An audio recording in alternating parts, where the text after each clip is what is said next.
PMG news. आइए नजर डालते हैं आज की कुछ खास खबर की ओर। वाराणसी में घर में ब्लास्ट, महिला की मौत।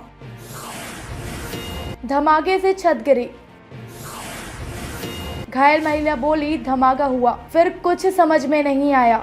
वाराणसी के जंगमवाड़ी इलाके में एक घर में ब्लास्ट हो गया। हादसे में छत ढह गई। इसमें एक महिला की मौत हो गई जबकि 4 लोग घायल हैं। हादसे में जिंदा बची किरण देवी अब भी उस धमाके को याद करके सिहर उठती हैं। वह कहती हैं, गुरुवार रात 8:15 से 8:30 के बीच का समय रहा होगा। हम 4 लोग बैठकर नाश्ता करते हुए टीवी देख रहे थे। अचानक तेज धमाका हुआ और फिर कुछ भी समझ में नहीं आया।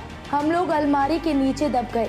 किसी तरह से एक दूसरे को सहारा देते हुए मलबे के ढेर से बाहर निकले और बाहर आए। हम सभी को हाथ, सिर और कंधे पर चोट लगी है। बगल के कमरे में बेबी दीदी मौजूद थी। वो बाहर नहीं निकल पाई और मलबे के नीचे दबकर उनकी जान चली गई। जंगमवाड़ी इलाके में संजय वर्मा का पुराना 1 मंजिला मकान है। गुरुवार की रात तेज आवाज के साथ संजय के मकान की छत ढह गई। संजय, उनकी पत्नी किरण देवी और मां सावित्री देवी और बेटी मानसी ने किसी तरह से घर से बाहर निकलकर अपनी जान बचाई। इस बीच एक अन्य कमरे में मौजूद संजय के रिश्तेदार बेबी वर्मा 48 मलबे के नीचे दबकर उनकी मौत हो गई। जंगमवाड़ी इलाके में जर्जर मकान की छत ढहने की सूचना पर पुलिस अग्निशमन विभाग की टीम पहुंची। करीब 2.5 घंटे तक रेस्क्यू ऑपरेशन चलाया। कुछ घायलों को बाहर निकाला गया। आशंका जताई गई है कि गैस सिलेंडर फटने के बाद हादसा हुआ है, लेकिन अब तक की जाँच में इसकी पुष्टि नहीं हो पाई है।